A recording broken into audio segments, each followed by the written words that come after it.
நாம் எங்கே வந்திருக்கோம்னு பார்த்தீங்கன்னா நம்ம 7ஆம் மைல் மார்க்கெட்டு தாங்க வந்திருக்கோம்.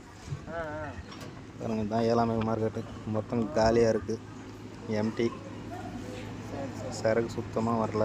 இதுக்கு முன்னாடி இன்னொரு மார்க்கெட் பெருசாக இருக்குது பாருங்கள், இதுதான் மார்க்கெட்டு. ஒரு மார்க்கெட்டில் கூட ஒரு மண்டியில் கூட சரக்கு சுத்தமாக இல்லை, மொத்தம் காலியாக இருக்குது பாருங்கள். அதே சரக்கு வந்துச்சுன்னா இது உள்ள ஃபுல்லாக இறங்கும், இது உள்ள ஃபுல்லாக இறங்கி வெளியே கூட அடுக்கியிருப்பாங்க. ஃபுல்லாக இருக்கும், இது ஃபுல்லாக இருக்கும் வெளியெல்லாம். இன்றைக்கி பாருங்கள் ஃபுல்லாக காலியாக இருக்குது. 15 கிலோ தக்காளி இன்றைக்கி 700 போயிருக்கு.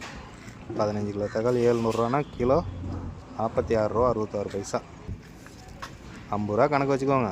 இங்கேருந்து அங்கே வரணும், கஸ்டமர் கிட்ட வரத்துக்குள்ளே 60 ரூபா 70 ரூபான்னு. அது பாருங்கள், அதெல்லாம் பேக்கிங். சென்னை வரப்போகுது, அது சென்னை வந்துச்சுன்னா 70-80 ரூபான்னு அது கேஜி.